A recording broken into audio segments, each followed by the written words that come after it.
It's time for a huge recruiting week for the Florida Gators that's going to shape their entire 2026 recruiting class.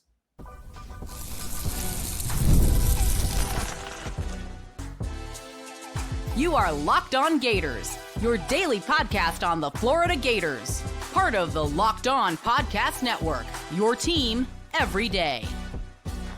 Hello and welcome back to another episode of Locked On Gators, part of the Locked On Podcast Network, your team every day. Thanks for making Locked On Gators your first listen of the day every day. We are available daily and free wherever it's in the podcast and on YouTube. Happy Monday. I'm Brandon Olsen. Find me on Twitter at WNS_Brandon. Find all my written work with New York Giants on SI. Today's episode of Locked On Gators is brought to you by FanDuel. Right now, new customers can get $150 in bonus bets when your first $5 bet wins at FanDuel. And this is hopefully not the only time we're going to have a show today. Might be the only time. Might, but hopefully won't be. This week has always been a week that was going to be big for recruiting, right? And that number has dwindled partially because of Florida no longer being in the running for players, but partially that players like Janari Carr and many others from this recent, 6-week stretch of commitments with the Florida Gators had commitment dates set for late June, early July. And a bunch of those kids have come off the board, whether they committed to Florida or somewhere else, that they did not stick to their initial commitment date. They changed it. And so while this weekend or this week is not as hectic as it maybe was initially expected to be, it's still going to be a big week, whether that's a good thing or a bad thing for the Florida Gators 2026 recruiting class. And it starts tonight, because tonight, defensive lineman Preston Carey out of IMG is announcing his commitment at about 7:30 Eastern time. He is a 3-star everywhere except for on Rivals, where he is a 4-star. And Preston Carey has a Final Four of Florida, Georgia, Auburn, and Rutgers. But On3 reports it as, hey, it's more Florida and Georgia, with Georgia leading right now. And that is, I don't want to say surprising, because one thing that's been very consistent about Preston Carey's recruitment is that, well, we don't really know what's going on. There haven't been a ton of reports about how he's feeling. There haven't been a ton of interviews done by him. He's done a couple, and even then, not a lot of action going on there. There haven't been leaks, really. We haven't heard much about his recruitment. And so that's why I say it's not really surprising that it's Florida and Georgia, with Georgia leading, only because no one really knew. Like we didn't really have a feel for it. I think a lot of people went, oh, he's an IMG kid, and right now Florida's cooking with IMG. But he's also a Long Island kid, which we'll discuss. Which I will say this. I am sticking to my point. If Preston Carey commits to Florida, I will not insult Long Island for a little bit. I will say that I went there this past weekend, and I still hate Long Island. Traffic there is a you-know-what. It's not a ton of fun, but that's besides the point. It's neither here nor there. But one thing that's very important in this recruitment, or at least what I think is a key factor in this, is that Preston Carey, in one of the very few interviews that he did do, said that Georgia's defensive line coach has been recruiting him since the 8th grade. That's a long time, right? And I know that we're in this age of college football and this age of recruiting, which we'll have this conversation as well. But I know we're in this age of recruiting right now where everybody wants to talk about, oh yeah, well, this kid's not going to this school because of money. This kid's not going to this school because of chasing a bag. LSU dropped a bag. Miami dropped a bag. Georgia dropped a bag. Florida dropped a bag. Everybody dropped a bag. It's no longer that you lost recruiting. Everyone gets to go, oh, well, they dropped a bag. They spend more money than us. We're not going to overspend. We don't value that. Cry me a river. I mean, let me just for a second, oh my goodness, get over it. Like players are worth what someone is willing to pay them. it's not necessarily an overpay just because you don't value them that same way. I understand what you're saying by saying it's an overpay, but like that diminishes the value. That seems like you're participation trophying yourself by going, oh, well, whoa, that's just too much money for that player. We don't value there. We're not going to overpay. Just say they've got deeper pockets than you, bigger bags than you, whatever it is. Just say you lost. Because that's what it comes down to. That's what it is. It's not about so much, they dropped the bag. They dropped the bag. Stop with that scapegoating of NIL and that weaponizing of NIL to just no longer be able to admit, hey, we lost out on a kid. Because that's what happens sometimes. And if Florida loses on Preston Carey, I don't think it's going to be because Georgia's dropping a bag. I think it's going to be because Georgia's defensive line coach has been recruiting him since the 8th grade, and Florida started recruiting him when he got to IMG. That's what it is. It's not about who's spending more money. It's not about that. You don't need to make yourself feel better by saying, hey, well, they just spent more money than us. You don't got to do that. You could just admit that you lost in recruiting. You can. That's fine. Like recruiting is this vastly complex thing, and people try to always oversimplify it to where's the kid from? Where does he live? Where does he go to high school? Who's spending more money? That's all that matters. And there's really so many factors, and a lot of these factors we don't even know about because there's a trillion different factors that can play into it, and we're not going to know all of it. We're not going to know all the information. But just stop with the crying about, well, it's because they paid more money. Get over it. Right? Like, just get over it. Crying because your pockets ain't deep enough. Come on now. And if you're a Florida fan that wants to complain about other schools outbidding Florida, go to floridavictorious.com and put your money where your mouth is. My stance is that if you're not donating to Florida Victorious or NIL in some way, shape, form, or fashion, shut the hell up. You don't get an opinion. That's my stance there. I will say, Preston Carey is someone that I do think is very much Florida or Georgia. I know a lot of people talk about Rutgers, but let's be real. Preston Carey is talking about, thriving and going to the NFL, and Rutgers hasn't really gotten defensive linemen there lately. You're not going to go to Auburn because if you want to go to Auburn and you're thinking about the NFL, you're going to go to a school that's done a better job of getting defensive linemen there. It's going to be Florida or Georgia. Maybe Georgia's leading because they've got that relationship, which is so huge in recruiting. So maybe it's that. But I don't want to hear while they drop the bag. Shut the hell up. Just drop your mouth. How about that? Just shut the hell up. Just stop talking. I can't deal with it with some of these kids. Some of these fans.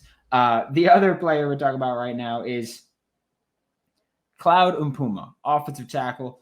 He's a 4-star in all services. We're going to be quicker here because there's way less information to give here. He's committing at 5 p.m. tonight. 6'8", 260. His final 5 are Auburn, Florida, Michigan, Nebraska, and Ohio State. And we've been talking about Claude Umpa for really the past month-ish. And we spoke about him a bit last week. We had initially talked about him there and saying that I view him as a +1 in this class, right, on the offensive line. We know that Florida was targeting a 5-0 lineman in this class. I thought Claude Umpa would be, hey, we're targeting 5-0 lineman, but if Claude wants in, Claude's getting in, and he'll be a +1. That doesn't appear to be the case. It got reported that after adding Desmond Green last week for the Florida Gators, they shifted in a different direction. Again, I hate it. I disagree with it. I would absolutely still gladly take him in the class. But that doesn't appear to be the case. It appears that Florida is going, hey, we're pretty content with these 5. If we get a +1 at some point, we get a +1 at some point. Maybe we open the door back up for someone who wasn't a +1 now and impresses in their senior year or whatever it may be.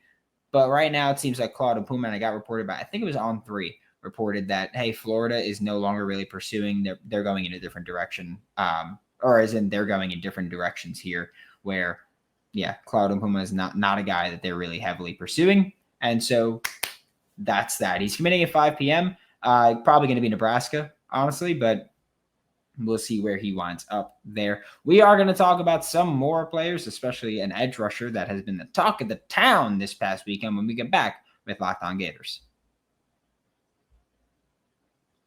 Summer sports are in full swing, and whether you're all about baseball under the lights, which right now I'm trying to be, man, but the Mets have been just killing me. Absolutely killing me. But FanDuel is the best way to make every game more exciting, and you're already following the action, right? Why not make it a little more thrilling? With FanDuel, you can get in on the game while your friends are getting sunburned at the beach. I'm getting sunburned everywhere. I went to the park yesterday, sunburned. Sun blocked it up, didn't matter. If you're new to FanDuel, new customers can bet just $5 and get $150 in bonus bets if your first bet wins. Open the FanDuel app today or visit FanDuel.com to get started. Thanks for making Locked On Gators your first listen of the day, every day. We are available daily and free, whether it's the podcast and on YouTube. And the next player that we're talking about today is committing on July 2nd, which maybe that tells you who it is already. It's edge rusher Trenton Henderson. He's a 4-star everywhere except for 24/7, where he is a 5-star. And this recruitment's been very interesting, right? His final 3. Actually, let's take it back. It felt publicly for a while that LSU was the leader for Trenton Henderson, and not even just that it felt publicly. He said LSU's my number 1. He goes on an official visit to Florida, and coming out of that official visit, he said Florida's my number 1. He was supposed to have an official visit to USC. Instead, he cancels that and takes his official visit to Texas. Horns down. Takes his official visit to Texas. Coming out of that, confidence is still really high for the Florida Gators, which is an important indicator. Like, I think it's important to explain all of that just because it goes to show he's not just saying, hey, the most recent place I OV'd is the place that's the leader, which a lot of kids do, and I don't blame them because a lot of it is recency bias, and it happens. So his final 3 are Florida, LSU, and Texas. And after the Texas OV, because again, he'd already gone to LSU and he named Florida the leader. Then he goes to Texas, still feels like Florida, right? So it felt like this was Florida's race to lose. And then they seemingly did. Okay? Seemingly did. Because he is supposed to commit on July 2nd, and this past weekend, a ton of news came out and a ton of reports came out and a ton of opinions came out that, hey, probably committing to LSU, right? Those are the reports. It's everywhere. It's a thing that, and I will say this too. The second I got told, hey, he's probably going to LSU, I have said this before and I will continue to say this. I don't spoil kids' recruitments, even to the insider program. I know that a lot of people want me to do that. I just can't put that upon myself to say, hey, I'm going to tell people definitively where this kid is committing. Last week with Desmond Green, I said he's committing to Florida. I didn't know that. I just took a shot. I thought we were. And so if I find out where a kid's committing, I don't say it. I don't ruin it. I don't spoil it. I'll maybe give like a hint, but I don't spoil anything. So I didn't tell the insiders that. We had people ask, and then we talked about it a little bit there. But I think that he's going to wind up committing to LSU at first. I will say this. Let the games get played. Then we'll see what happens. And I will also say that from this past weekend, a lot of noise came out that it may be a money thing. Which, yeah, maybe a money thing, right? It may be a money thing here with Trenton Henderson. And which, like, with Trenton Henderson, if you want to go talk about the bag, you could talk about the bag, because we do know that, yeah, that's probably an important part of this. And I know that this is a lot easier said when I'm not the one signing the check. Like, I give my money to Florida Victorious, of course, but I'm not the one that's signing the check of how much we're giving from our pool to this kid, right? I'm not part of that. I will say this, for Trenton Henderson, go give the kid the money. He's a baller.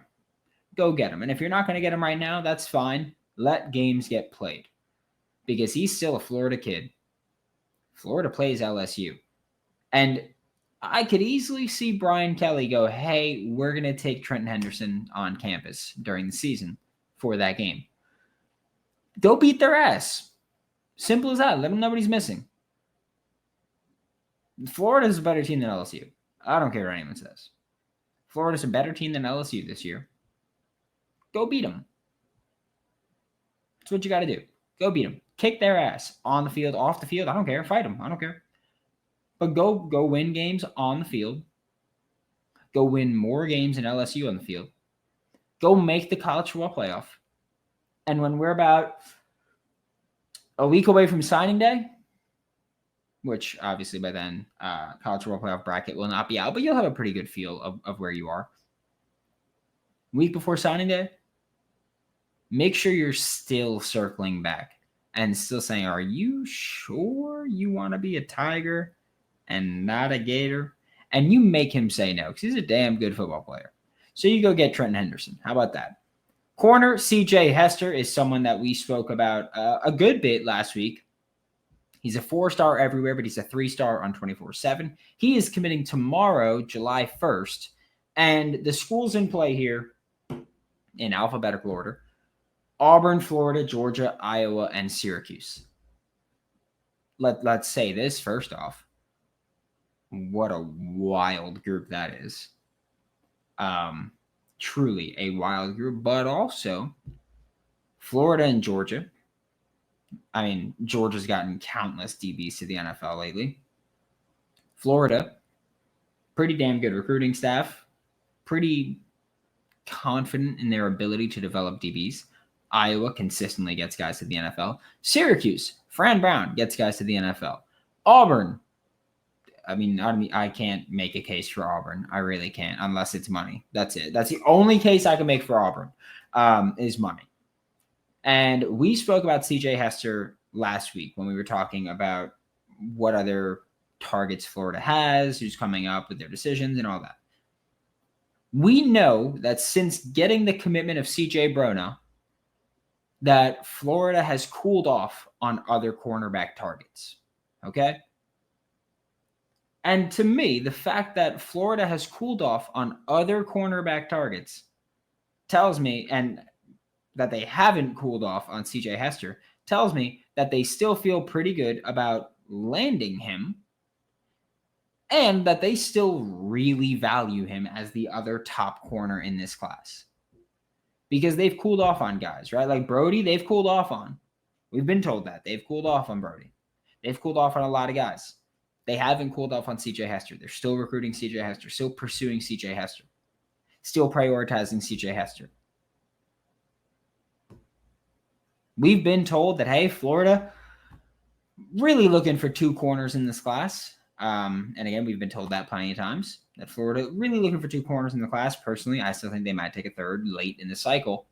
But the fact that they're looking to take 2 corners, that they have one, that they've cooled off on some targets but haven't cooled off on CJ Hester, tells me that they want CJ Hester to be that other corner. And them cooling off on other targets tells me that they feel that they can actually get CJ Hester to be that other corner in this class.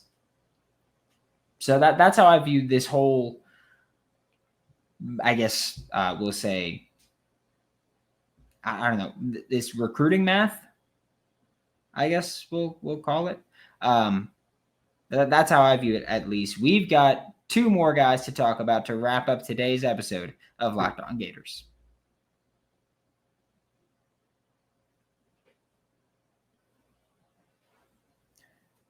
The Florida Gators are still looking to add to their 2026 recruiting class to wrap that one up. And to wrap up today's show, we are talking about 2 more targets that have commitment dates set for this week. And the first one is wide receiver Cedarian Morgan. Cedarian Morgan's a 4-star on 3 and ESPN. He's a 5-star on 24/7 and Rivals.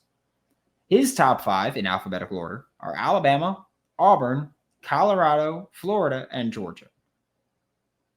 And I will say this. I don't think it's going to be Colorado. I don't think it's going to be Georgia. I think it's going to be either Alabama, Auburn, and Florida, and I think that he is most likely to commit to his in-state Alabama Crimson Tide.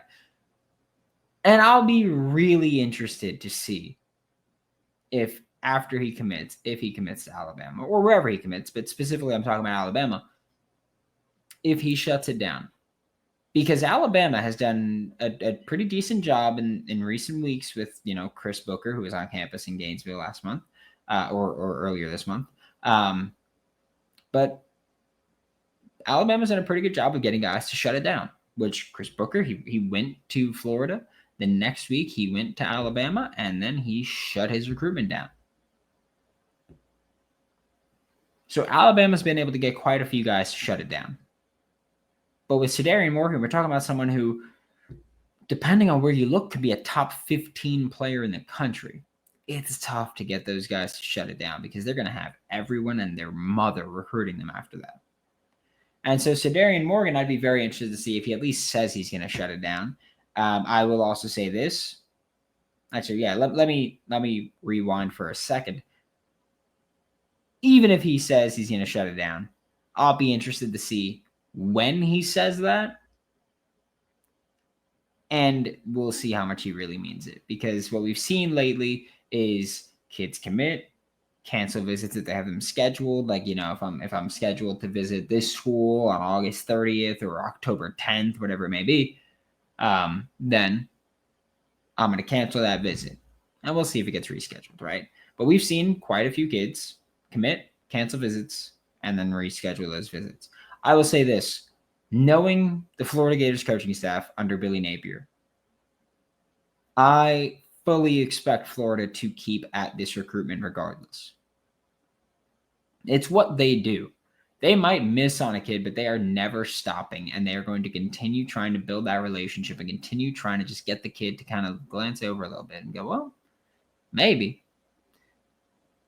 And with that, sure. And look, I also get this part. You lose recruits, and then you maybe wind up getting them after they hit the portal or whatever happens. Sure, right?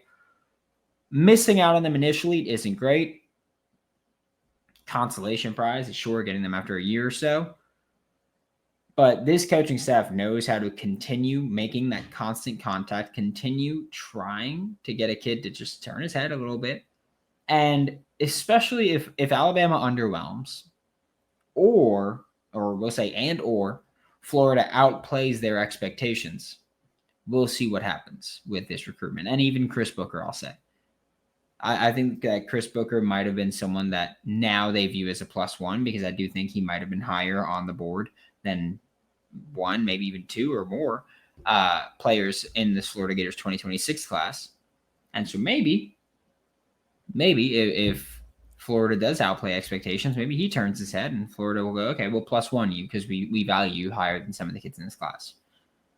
All I'm saying is that I have the expectation of Florida to make the college football playoff. And if Florida does make the college football playoff, which I don't think many people outside of the Florida Gators fan base think, I think a lot of people outside the Florida Gators fan base look at Florida and say, well, they're not making the college football playoff. 8 wins, maybe keep his job, whatever. If Florida makes the college football playoff, they're going to be in on a lot of people that didn't commit to Florida initially. It's really tough to turn down success, especially at the University of Florida, with one of the most insane fan bases, and I mean that in the best way. I mean that in the best way possible. One of the most insane fan bases. It's tough to turn down success. Don't let the Gators get going on the football field. Don't let the Gators get going. I'll say that. The final player that we're talking about today is Chanty Kennon, corner. 4-star everywhere, except he's a 5-star at 24/7. Took OVs to Florida, Miami, Georgia, Florida State, and LSU in that order. And I'll be honest and say that, which again, the point here is we're always trying to be honest, right? Honest, educational, entertaining. We can do those 3 things and screw it. Don't care if I'm right or wrong. Don't care about anything else. So I will be honest and say that I really don't know how Chanty Kennon's recruitment plays out. Because, again, Florida, if they only take 2 corners and they land CJ Hester, are they out completely for Chanty Kennon? Or do they go, hey, you know what? We +1 you. regardless of whether or not they +1 him. Let's say they don't get CJ Hester and they go, hey, Chauncey, we'd gladly take you in the class. Do you get him? Like, regardless of whether or not he's a take for Florida, I think he's going to commit to Florida State. By the way, he's committing Sunday, July 6th. I think regardless of whether or not Florida would take him, I think he's going to commit to Florida State right now. It's tough to turn down success. It's pretty easy to turn down failure. And if Florida State doesn't have a bounce back year, I'd be shocked how that recruiting class stays together, or how that coaching staff stays together for that matter. But I'd also be very interested to know if later down the line, I've said I think Florida late in the cycle will have a corner where they go, you know what? Let's take him in the class. Might not have been a take earlier, but let's take him in the class. I'm not saying Chauncey's not a take, but I do view him as someone that's going to commit to Florida State this weekend, and someone that might be a late recruiting cycle target for the Florida Gators this cycle. Would love to see it, especially if he does commit to Florida State and then you take him. Would love to see it. Just knock that whole fan base down a peg would be awesome. 2-10, and they still think they're hot. You know what? Thanks for making Locked On Gators your first listen of the day. Every day we are available daily and free wherever you listen to the podcast and on YouTube. We'll be back tomorrow at the absolute latest to talk more Florida Gators football. For Locked On Gators, I'm Brandon Olsen. Don't forget to follow me on Twitter at WNS_Brandon. Find all my written work with New York Giants on SI, and I'll see you all next time.